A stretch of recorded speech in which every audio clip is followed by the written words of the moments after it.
Hello. How you doing today, Hajun? I think I'm doing all right. Cool. Yeah. Cool. Just get started. My name is Brendan from Atlas Lens Co. I'm joined here today with Hajun from How's Atlas it Lens going? Co. Hello.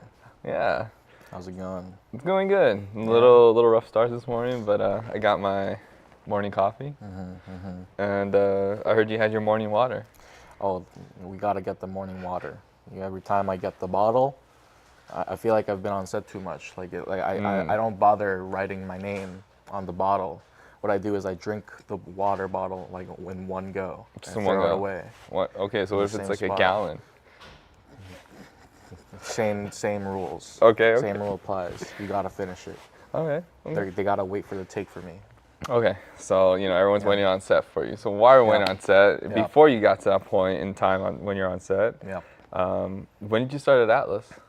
I started at Atlas late February, like very late February This year? this year. Oh, wow. Yes, so not too long. Around, oh my goodness, it's been like 9 months, 7 months, or 8 months, something like that. Okay. I can't do math. Neither can I. I struggle with that too. But since you're a 8 month here, what's been some of your favorite experiences? My favorite experiences. Oh man. Just to name a few. Oh man. There's been so many. Every time I like talk about my job at Atlas to other people, I always talk about it how it, like my job is doing all the side quests of Atlas. You know what I mean? Like it's not like I show up to work one day and then, hey, you gotta drive to San Francisco tomorrow. I was like, oh, okay. And then one day I didn't even show up to work. I wake up to a call. Oh, hey, there's a spot you're gonna have to pick up a Range Rover. A Range I was Rover. like, oh, okay. Stuff like that. It's like an interesting job. But I don't think I introduced myself properly. I'm the executive assistant to Dan, our CEO. So a lot of assisting of Dan's random side quests around and it's been genuinely interesting. I got it's been it's so because the title itself, executive assistant, you would think of like, oh, you manage the emails, which I kind of do, not like not entirely, but I kind of do. Manage emails, like manage the calendar, manage the scheduling, and you know, being the Donna of Okay. from Suits. In case you guys haven't watched Suits, I haven't watched Suits. I just know about Donna. Anyway. I haven't watched Suits either. Don't worry. I was like, that one. Anyway, so a lot of the title of executive assistant is kind of deceiving because I don't do a lot of the executive assisting related stuff. It's literally more just anything that makes Dan's life easier, I guess. You know what I mean? So Yeah. So. yeah. Yeah. Okay. The audience wonders what's it like working for Dan? Oh and man. Be raw.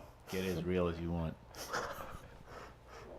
It's an Don't hold your interesting- punches. Yeah, and it's an interesting voice that's asking the questions as the assistant to Dan. Anyway, yeah. So it's at Atlas. I got to do. I mean, even before I started working at Atlas, I feel like I believed in the vision of giving access to tools that used to be exclusive to the general public, especially me as a student. I graduated last year, and we know a year and a half ago, I guess. No, it's technically last calendar year. Anyway, so like during school, a lot of the opportunities that I had wasn't. I feel like it wasn't very like relevant to what the industry has access to. So like a lot of the student films, oh yeah, just do it over like a Blackmagic Pocket 6K, which is a great camera, but absolutely no offense to Blackmagic design. It's not necessarily like an industry standard or whatever.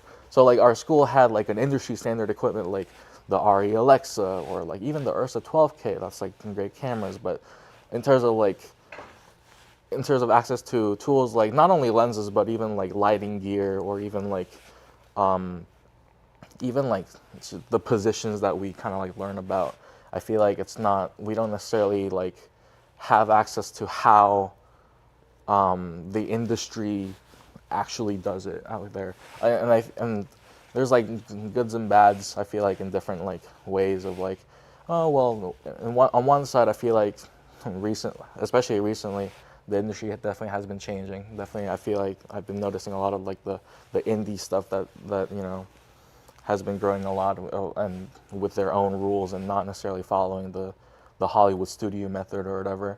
But on the other side, like I feel like, I don't know, especially as a student, I feel like there was a lot of techniques that I wanted to learn that like how did the industry do it? Like how whenever I watch a movie, I want to learn, like, for the sake of just knowing how like movies work in general, like what is the industry method of achieving such image. Okay. So going back to the original question, yeah, so Atlas, his vision was to provide tools like the anamorphic lenses to be accessible for the general public, especially when the company first came out. And during school, we didn't have any sort of even knowledge of anamorphic lenses. Mm-hmm. Like I think my cinematography professor, shout out to Munjal, he briefly talked about anamorphic lenses. So like he talked about, oh yeah, so the anamorphic lenses, they squeeze more image into the sensor, and then the background becomes and he provides interesting like oval shaped bokeh and all that stuff. But then that was kind of it, like genuinely. And when he kind of skimmed over it, I was the one that kind of raised up my question. Well, interesting that you mentioned the oval shaped bokeh. I was curious, because especially when my professor was talking about how like that's the oval shaped bokeh is because of how it squeezes more image. Yeah. But my logic brain is like, well, you're de-squeezing the image and it's still oval shaped. Why is that the case? And he could not answer that. Like, so because our school just wasn't really. I feel like our school, not to talk smack about our school. Our school, I feel like in terms of technicals, we're fantastic.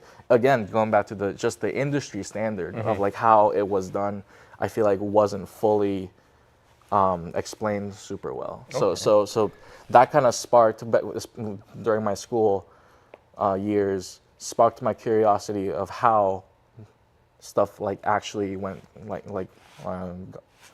like how stuff worked actually. Okay. So did you have a chance before then to play with anamorphics and use anamorphics at all? Absolutely not.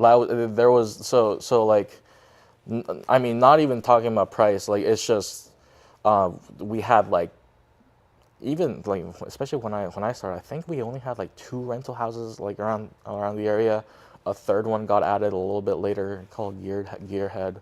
So I don't know the exact details. All I know is my cinematographer friend, Dallas Calkin, she introduced me to the idea of anamorphic lenses for one of the sets. It wasn't technically her set as a DP. Wait, did she do? No, it was Kia. So there was a shoot called Anamnesis for our school. Mm-hmm. Long story short, they were one of the first projects, from what I understand, that use anamorphic lenses, like in general in our area, okay. like the upstate New York area. Were they Atlas? Yes. Oh, okay. So that was the Orion A set. It was crazy because like, oh yeah, I was the second AC. I wasn't the first AC, but oh yeah, bring over the 100 millimeter, and I'm like, this is the biggest lens I've ever seen in my entire life. So it's a little big. When we learn how to like move around lenses, like, oh yeah, have the bottom hand where the lens element is, and like hold it like upright like this, and that makes sense for all the compact lenses that we have. Mm-hmm. We have the Zeiss compact primes. Mm-hmm. We got the Sigmas, and we all those like lenses. Oh yeah, they're compact enough to hold like this. Oh yeah, the 100 millimeters. Like, I don't know how to. I gotta just have it. I'm just gonna hug cradle. It. You gotta baby it, right? Yeah, exactly. I'm just gonna carry it like this, bring it over. But yeah, basically that was my first introduction to like anamorphic lenses, and when I learned that, I mean, I'm not gonna be. I'll say this: when I first like got introduced to Atlas, I thought that was like straight up an industry standard lens that was that we just happened to have access to. Mm-hmm.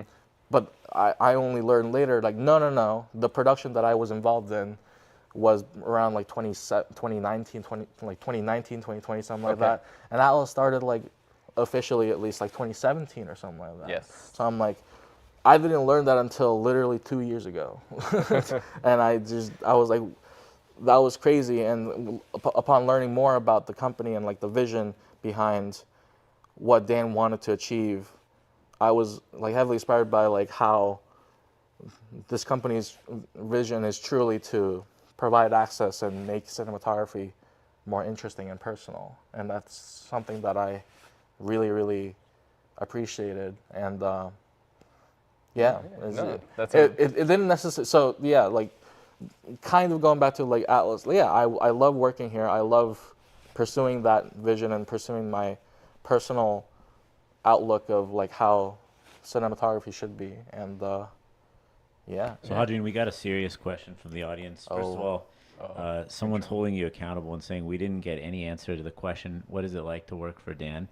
And then secondly, the next question that came in was, what is your favorite Atlas lens if you could only choose one out of all the beautiful Atlas lenses? Thank you, Mr. Question Man. That sounds very similar to Dan. So, working for Dan, he's very... He's not listening. It's okay. Say it. What?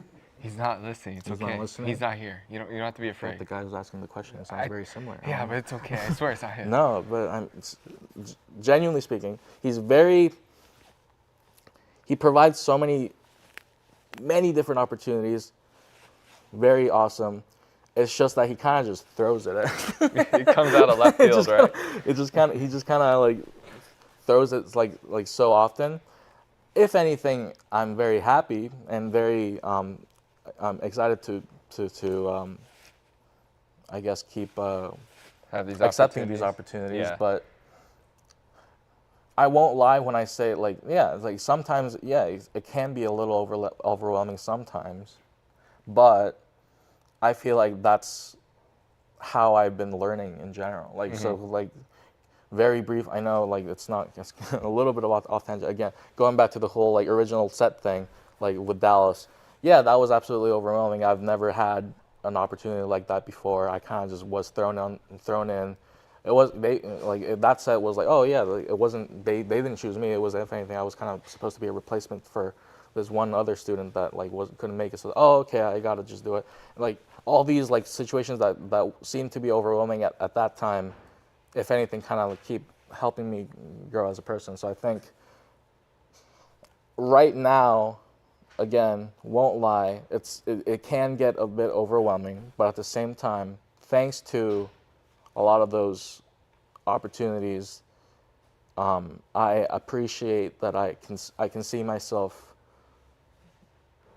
grow in the industry, I guess, like a lot faster than Because you're kind of getting put on the spot at the moment. So sometimes I can kind of relate to that a little bit where I'm in sales and marketing. So sometimes it's like there's marketing tasks to do on hand, but I also have the back end of sales, and then it's like got emails coming in. People's like, what's going on? And then it's like, okay, marketing, we got to do photos today for X, X, and X, or we got to record this for X, X, and X. But as we're going, you're building your skills up, right? And that's such a great opportunity to have. Did we have another question? So I think favorite Atlas favorite lens. yes. So I think That's for both of you. yeah. Hadrian first. So it's got whatever the widest one there is. Currently the 18 millimeter, because y'all know me with my 0.5 photos that I do a lot. I also care. I don't know if I don't have it in this jacket. In my other actual daily driver jacket, I always have the Daiso fisheye lens attachment for the phone. That's like $1.50 in Daiso. Yeah, I always carry that with me because it's like, I don't know, something about really, really wide lenses and having such a close, like when you take a photo that's like really close to you. You're talking about like a forehead shot? Oh yeah, the forehead shot, the classic Attack on Titan Yes. like look of when the camera's over here and you're just looking past the camera, and the eyes are just like looking separately. A little bug-eyed, a little. Yeah. Oh yeah. Okay. So 18 for you. 18. All right. I'd say for me, I've been enjoying. What's a tough one? I've been enjoying the 54 Mercury. Yeah, I've been kind of going back more to. That's not telephoto, but more getting back on the telephoto side of things. I've loved the world of wide, but sometimes I just want to control the distortion a little bit and then have a little bit more of that compression and then just funnel or tunnel vision where I want my attention to be at. With wides, I'm still learning. I think usually I'm used to shooting on 25 spherical, but messing with our 32 Orion, it's like, wait, the world's completely different now.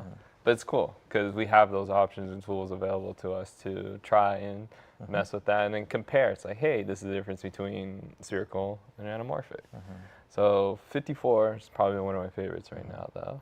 I will say, I mean, I personally also like, we don't really sell it, but the serious lenses, oh my goodness, the serious lenses, for those who don't know, first of all, how do you not know? Come to Wednesday Lens Day. And tomorrow, Wednesday Lens Day. Tomorrow, yeah, exactly. 10:30 and 1:30. And find out what that is. Or if you can't make it physically, on YouTube, search Atlas Lens Co. Sirius series. They seem to be pretty serious about the Sirius series. But like, long story short, it's the Atlas Orion series with the anamorphic elements removed. They call it the non-amorphic lenses, and we did it as a joke, as like the world's first 1x anamorphic lens, back last year's April Fool's. But anyway, it was supposed to be like a joke thing, but they actually made like a full set of them here in house, and they have been presenting it like for every Wednesday as like a, hey, like look at these quirky little lenses that don't actually exist in the market, but it's kind of like visually like stunning. Anyway, I love those because I feel like it's one of those lenses that kind of there's a lot of artifacts that make it very characteristic, but also a lot of like the ghosting at the edges and all that stuff. I don't know. There's a certain look that I really like that, especially the 18 millimeter one, because the 18 millimeter specifically, the image circle is a little bit smaller. So in a large format sensor, the Sirius series, 18 millimeter has the poor things look with the circle just straight up just a circle like in there, and then like. Don't we have that lens though? Yeah, exactly. We have it. We have it right here, 6933 San Fernando Road, Glendale, California. 10:30, 1:30, free coffee. Tomorrow. Atlas Lens Wednesday Lens. Exactly. Not Dan. That sounds like Dan. Yeah. You mentioned that. I want to throw in a bonus lens. Ooh. Bonus lens would probably be our Orion series that we don't have, that are more experimentals that you can come check out on Wednesday again. It's the gold edition Orions. The gold. Oh yeah. Yeah. You can get the different flares. I got to actually sit and play with those a little bit. I was like, oh wow, I actually like these a lot. So it's a little different from like your classic blue flares that we get with the Orions, and with these they have more of like a bit of the characteristics of the Mercuries, but you're getting that 2 squeeze instead. So if you haven't seen those, come check them out. Yeah. Do we have another question from the audience? Chat bots. Chat. Is this real? Chat. Call of Duty or Halo? I'm gonna go Call of Duty. Sorry. No, I so here's the thing. I don't have any kind of Xbox experience. I grew up with a really smelly Samsung laptop that had like the Pentium and the Intel Pentium that I kind of stole off of my dad's closet, and the CPU? No, the laptop. Okay, I was like, aren't they built in? Yeah, so growing up, my dad works at Samsung, or he used to, okay, and so like I grew up with a lot of Samsung tech. Okay. And that was the only way for me to do stuff. And parents, shout out to parents, They didn't give me any consoles. Unshout out parents. They didn't give me any consoles. So I kind of had to work with The Pentium. work with what. Yeah, exactly. So like, I because of those limitations, shout out to parents. I got to tinker a lot with the technology to make it as performative as possible. I did the thing where you take out the bottom of the laptop and then like attach more like heat sinks. Oh, so that you can like quote unquote not really overclocking because you couldn't actually do it, but like to just do more airflow, more performance, blah blah blah. Dissipate the heat more, so it doesn't overload. So like because of that, I kind of grew up with like tinkering with technology a lot. So long. But anyway, Call of Duty. Call of Duty. But I prefer CS. Wait, which Counter-Strike? I only have experience What with made Go. your laptop smelly? Whatever happened in my dad's closet, I guess. I don't know. I don't know. Like with all the lint or Sorry, something. Dad. Unshouted. No, it's just that familiar, like something might have burned or something. I don't know. Like the laptop was, I guess, was in the closet for a reason. Like it was like because it was broken or something. It was like so slow. Okay. Like the something. So when you opened it up, there was nothing like no, dead bugs or anything in there? No. It was just like it barely performed anything. I remember like trying to reinstall the OS so many times. It was like it kind of just didn't work. But like I made it work. I mean, as computers are, that's the fun part about it is you get to kind of tinker and mess with that. Because like my dad always had like the latest stuff and that he gets to actually use. But whenever it breaks or something, I guess he just kind of puts it there or something, and like I just used it. But anyway. Well, your Sony laptops remind me of how, a little off tangent, Denmouse got their name, which was he had a smelly computer. He did. And he couldn't figure it out where the smell was coming from. That's awesome. So one day he pulled out the back of his tower, and there was a dead mouse. Wow. And that's literally where his name comes from. Wow. So I was like, maybe it was something to hear, like an origin story. Something about smelly technology. I know. Wow. Fun fact, the laptop Ha-Jun had also had a dead mouse. Somehow fit in there. Not the rodent. The mouse just didn't work. Oh. Awesome. New trackpad. Yeah. But did you grow up with technology? Yeah, I actually did. Were you more? Yeah. Okay. yeah, so my dad was kind of similar, but in a sense, like he just went to Costco and bought me a computer, Oh heck yeah. and he was just like, play with it. I don't care if you break it. I'm like, this is kind of expensive, but he was like, it's fine, you'll get it. And that's how I curated my curiosity for technology, leading to photos, stills, Gotcha. eventually leading to anamorphics. I remember for me as well, like kind of tying into this whole topic, the love of technology kind of like tied into, do you know the YouTube channel Forest Fire 101? I don't think so. Do you know the duck song? Maybe? There's like 5 of them now. There's the duck song where, unrelated to the actual duck song, the YouTube channel Forest Fire 101, shout out. He used to do Lego animations. So I was big into Legos, like big into Legos. I was kind of a loser actually. Like whenever it was my birthday, I kind of asked my friends, I love Legos. Like I was kind of like that. Okay. But anyway, so like I Legos too. saw so when YouTube was starting to pop off, that was one of the things I was, oh my god, those little Lego guys are moving around. Like how do they do the that? stop motion. Yeah. Okay. So like the stop motion Lego like animation stuff that I was watching, how did they do that? And then the Forest Fire 101, that channel, one day just posted a video about like how the process worked. Long story short, this was crazy. He used like Windows Movie Maker, manually shortened the length of each photo to the shortest like length. Yeah. And then like manually put in all the frames. Oh wow. To make everything work or whatever, which was like crazy. That's very tedious. So I saw that. I see back then I didn't really follow instructions very well. I just kind of even kind of now too. I like to improvise. I like to improvise a lot actually. Okay. So it's like, oh, okay, Windows Movie Maker, boom, download. I'll figure it out from there. So what I used to Wing do, it. yeah. So like, okay, take photos and then make it move, and then move on to the next frame. Cool.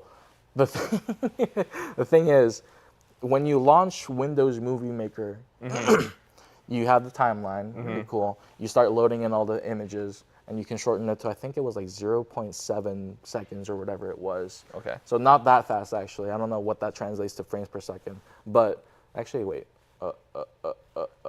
I pretended I know how to do math. Anyway, so I shortened it, laid out the clips. Okay, cool. I'm gonna come back tomorrow to do the rest. Okay. And then when I come back tomorrow and relaunch the project, the thing is, the way the Windows Movie Maker launches, it launches with the timeline fully in view. What that means is, even when you go past the default view, when you don't have to like scroll between like horizontally like to keep going or whatever. Windows Movie Maker, it launched the project with the entire timeline in view, so it kind of like zoomed out, right? I didn't know how to zoom back in. So what I did is, like, when I loaded in the picture or the frames, when I shortened it to the maximum that I could in the zoomed out view, it was like a second or two, and like instead of like 0.7 seconds or whatever. So I was like, oh gosh, I don't know how to make this shorter, and that kept like amplifying. So one of my oldest Lego animation projects, it started as like, oh, it actually moves around pretty well, but it kind of like slowly, exponentially gets slower. So by the end, there's like a fight sequence that I really liked.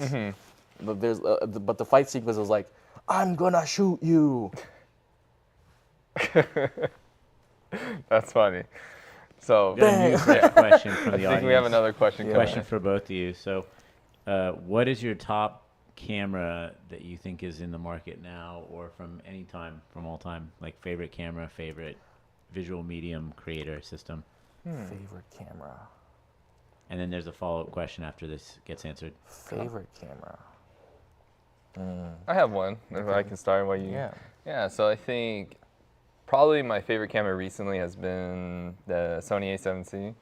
Been really learning that camera inside and out, taking advantage of every little nook and cranny that it has. It's just been very reliable. Use Mercury's on there. It's been really fun shooting those. Great combination. But also, typically, if I don't have a Mercury with me, I'm shooting on my Zeiss. Fun camera that I had for a moment that it's always raved about, the Canon 5D Mark II. Phenomenal camera. Thing was, it had like a cracked like top viewport or whatever, and it still worked perfectly fine. Everyone's like, you can't see. I was like, it's fine. Takes the photos. Like, it was mostly for stills at the time. So I think those are probably more some of my top two. And the new one that I want to play with a little bit more would probably be the Pixus. Yes. That Pixus camera definitely seems I didn't get a chance to play with it too much, but like, it's just looking at the I/O, fascinating camera. I'm not sure. The imaginary voice can probably answer me, but I'm not sure if it does the same with the Ursa Cine 12K, where you plug in an Ethernet cable and you can offload and record at the same time and all that. Because I noticed there was an Ethernet. You can. With the Pixus as well? I believe so, because at AFC, the one we were recently at, was talking with the gentleman from Blackmagic, and they were showing it to me live. Wow. Yeah. So what was your favorite camera, by the way? So it depends. But like, so to shoot with, I like any camera that's as versatile as possible. So something like the Pixus, absolutely. It's like the most compact. I guess it used to be either the Komodo or like the FX30/3 because it's the most compact or whatever.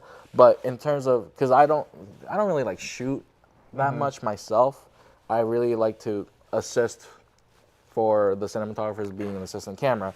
In terms of technology that's available for me to assist as efficiently as possible, I really like the RE ecosystem that they have for the camera control stuff, because very simple. Because like, not only are they currently in beta, like experimenting with the Camera Companion app and the different ways to control the camera over the network and all that, but also apparently they're working on like a protocol for that camera control system to be customizable, like not only through like their own like interface, but like over like I forget what it's called, something similar to DMX, but like it's like their own thing, like that can be accessible over the network or something. Okay. My friend Parker talked about it with me the other day, and that was like fascinating. Anyway, it seemed that I because of the technology that is available, I really like the ARRI. Nice, The audience wants to know, we heard you started shooting film for the first time this year, Ha-Jun, and we know you shoot film, Brendan. So, Ha-Jun, if you can tell us what it was like learning to shoot film for the first time, and Brendan, if you could talk to us about what you love and dislike about film, if there's anything you dislike. And then follow-up question, what was your favorite on-set experience as a camera assistant, Ha-Jun? I know that's many questions to answer at one time, but... I mean, I can Film.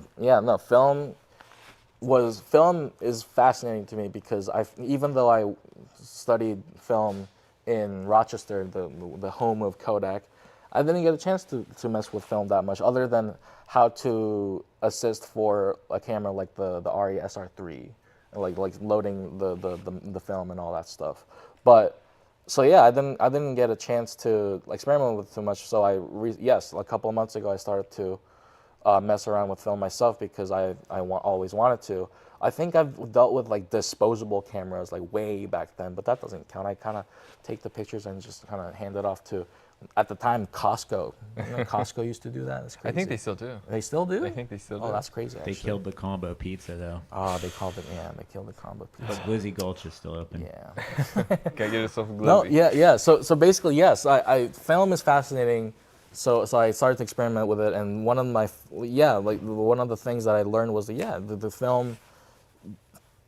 Surprise, it kind of acts like how what I learned as like log images or whatever, where it's like it kind of has a dynamic range that's more suitable. You know, you told me how like with film try to overexpose, or if anything, expose for the darker side of like the subject or whatever, so that you can kind of pull it down later, and then that's like easier. That's pretty much how like the log form workflow kind of works, especially Sony S-Log. You like what I learned a lot back in school was like you overexpose by a stop and a half on purpose so that you can get the cleanest shadows and and still get a lot of information. Anyway, I love film because not only does it kind of does that workflow kind of transfer, but also it kind of locks the look. Like I feel like I to be clear, I don't know too much about like Photoshop or like Lightroom or whatever yet, but I really like when I get the scans back, I always kind of never like mess with it. I really like how it just kind of always naturally comes in, even if it's like technically colored not accurate at all. No, but I just like how it kind of locks that look. That's kind of like the fun of it. It's like each film stock is kind of as if it's a new sensor, you know? Shooting with film, speaking for myself, learning film was very tedious for me. You know, I had to learn the hard way. I was probably always exposing for my highlights, and I was like, what's happening to my shadow? Yeah. You know, so that's what I had to learn. It's like, okay, you got to actually take the time to meter. It's like, okay, is this a high contrast scene? If it's a normal scene, do I want to show information in my shadows? Do I not care about them? So it was a whole learning process. It started for me during COVID. And I just spent most of COVID and all my COVID money on film. But it was a great learning experience. You know, it really taught me patience, you know, set your composition up, set your exposure. So that way, you know, it translates all over to digital. Even though with digital, you have the comfort of shooting however much you want. With film, either if you're shooting on 6x9, you'd only get 7 shots. Or if you're shooting on 35, you can get 36 to 72. So there's a lot of different choices. And then for film sensors or stocks, I feel like that's the only thing we're limited by nowadays, unless you're looking at expired film. Yeah, that was interesting. So like, context. Brendan definitely kind of got me started in this film journey. When I was personally curious about like the film world. So yeah, experimenting with stuff like expired film. I recently experimented with Kodak Gold 100. That's like what was it, like 30-year expired film or whatever it was, which is crazy. And so from what I like briefly researched, expired film basically overexposed by one stop per 10 years or whatever, or per decade or something. So like, oh my God, 30 freaking years. So it's like 100. So basically I had to set the camera to be like, okay, 100 ISO, overexposed by, okay, so 50, okay, but another one, then 25, and then another one, like 12. Yeah. Which is like, just like, oh my God. And when I got the results, it was still held up pretty well. Yeah, so like it's the fact that that stuff can just, I guess, be presentable, like even after so long, and like and still be usable. It's just, that world is still very fascinating, and I would like to experiment a lot more. Like, for example, I did experiment with the panoramic, what's it called? Oh, the Bronica. The Bronica. Yes. The Love it. Shout out Dan. Yeah, shout out to Dan, where I experimented with 35 millimeter stock, but on a medium format camera. Yeah. So it was, so just to kind of like jump in a little bit, it's basically almost shooting, I believe it was like a 239, 240 aspect ratio on 35, but you're using the medium format plane. So at any given point, like, you can swap the back out, put a normal 120 back on there, and get your standard, 120 format, or you have the 35 back, which it's like cheat 120, but you're getting longer, so it's getting like that movie aspect ratio, and you can kind of shoot with that. The only thing is, there was no view. Well, we don't have the viewfinder for that unless we make the frame. So it's like in your head, you have to picture what it was going to look like. But yeah, long story short, it was great. I loved experimenting with that, and I would love to keep experimenting with like actual medium format, like formats like 120 and there's even 110, which is like even smaller. Oh, gotcha, yeah. But so to kind of go back now, what was like one of your favorite on-set experiences you've had? Yeah, so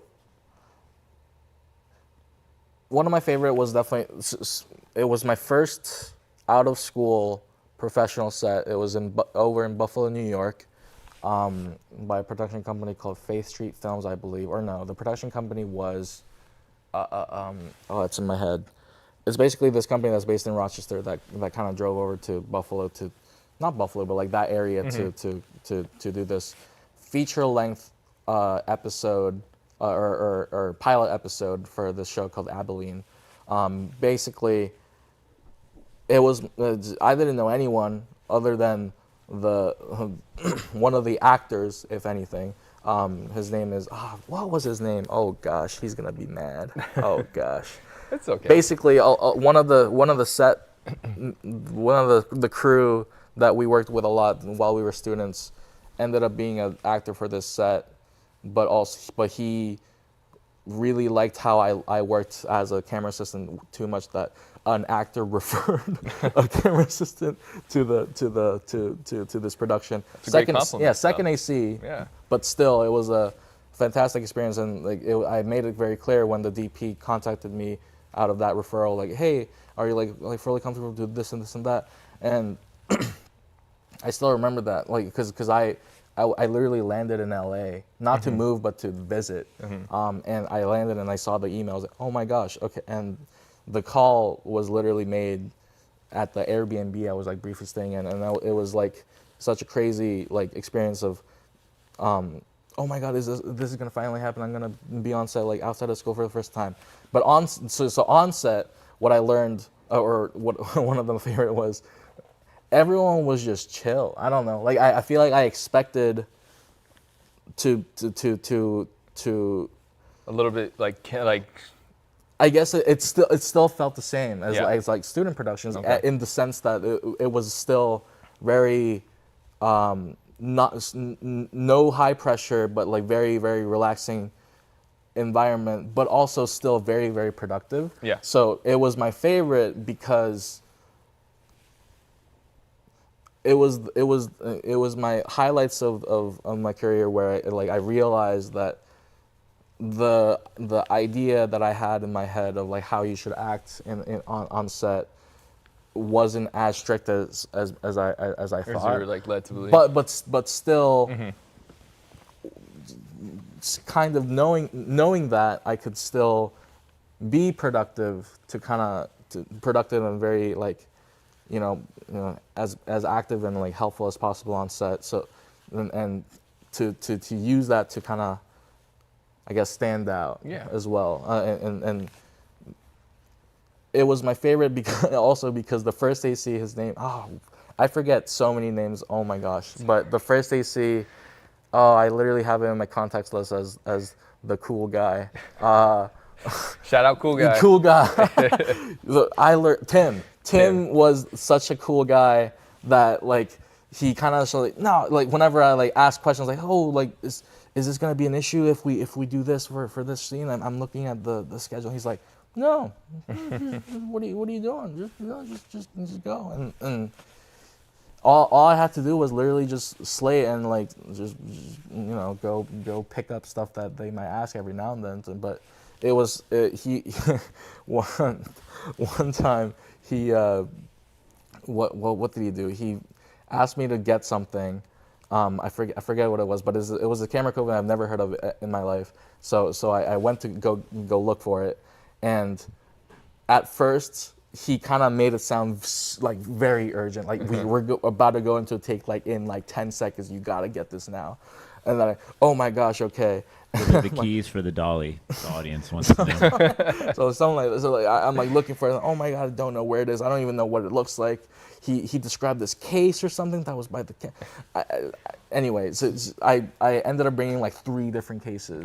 You're like, I wasn't sure. Yeah, because I just kind of brought everything. Yeah. And then he was like, I think I forget exactly how it happened, but basically that supposed like item just didn't exist. Oh. And he just messed with me, and we were just kind of on break and waiting for, I think we were waiting on lighting or something. So he just kind of like messed with me a lot, but in the friendly sense of like he wanted me to relax more. So, so it's like, because I was very like tense a little bit. Tense and like I don't know what to do. This is my first like production like professional set, and it, but that sounds like a really great experience though that you got to have, because in my pre-notion, I've only been on set once-ish. Well, we can count as a student, it's been multiple times then. But the one time that I was on set, that which was also my first time, really enjoyed it.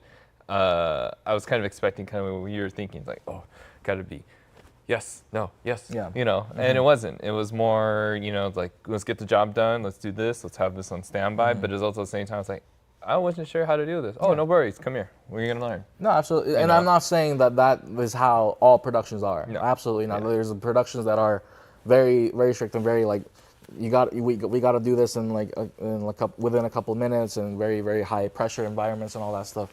But I was lucky to have that experience as the first experience, because it kind of gave me the perspective of, no, there are people who do this are doing it because they love it, and and not just for the sake of like getting this work done for a distributor. Okay, we have a very special audience request coming in.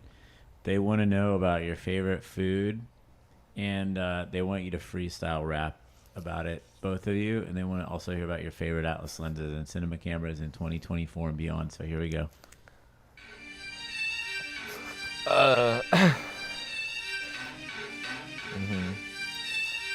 So my rap style is not to rhyme. Oh, not to rhyme. On the beat. Just kind of say it. Okay. Yo.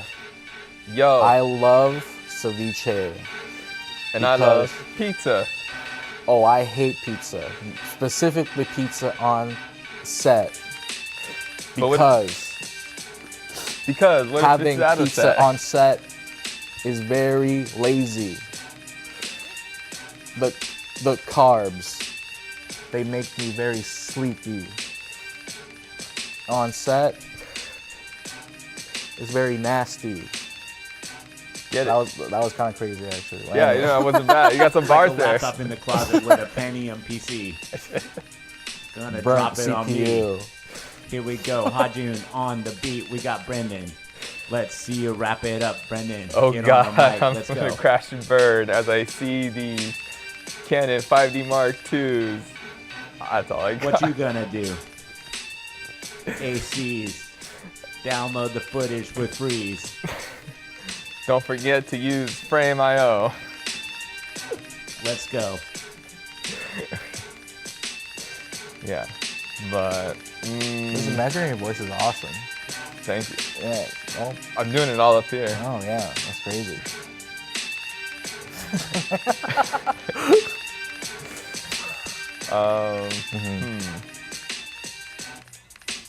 You just say one word. I say All right. All right. Yeah. Good job. You So killed if you, it. yeah, it kind of answered the original question. What is it like working at Atlas? Yeah. You never And know what's gonna just- happen. sometimes stuff kind of happens, and you just roll with it. You don't have to be like, like what am I can't do that, or oh, I'm so over. No, man, you just kind of go with it, and if it doesn't end up being great, it's okay. You know what I'm saying? It's like if you're not super comfortable of doing rapping, Rap on the spot. okay, just Just we have our own 8 Mile moment, right? but Learning like what wrap we're up. earning, keep the passion it's burning. Hey, get it, imaginary voice. Man, this imaginary voice. It's a great voice to have, though. Sometimes. What do the voices Sometimes. inside your head say, Brendan? Just keep going. Don't listen to us. What's going on up there? Whatever you're doing out here, you're doing good. And be happy. What are your voices? My voice? My voice only says one word and one word only, and it applies to any situation. Vibe. Yeah. Yeah. Yeah, whenever you see, especially like I don't know if y'all noticed, whenever I like in the office, whenever like there's like high tense situations, or even like just like a very casual like day in the office, every now and then what I like to do is like I purposely like walk around the office a lot. What I like to do, because like even if I don't have anything to actually go get or whatever, sometimes just that's like it kind of just gives me enough mind. Whenever especially when I have to like plan out stuff, or if I have to like mentally like organize myself, or like how to like do different like stuff, or I just kind of walk around a lot, and I think Get someone to stress out. yeah, right? so like, cause like when I'm like sitting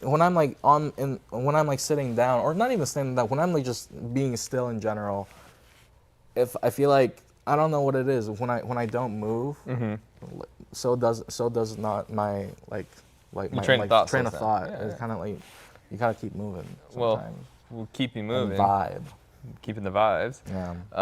I want to say thank you, Ha-Jun. This has been really fun. thank you. I didn't think we were gonna rap live. We just kind of yapped. Yeah, but it's okay. We got to share, a bit of what you do here at Atlas, a bit of the stuff that we're always up to.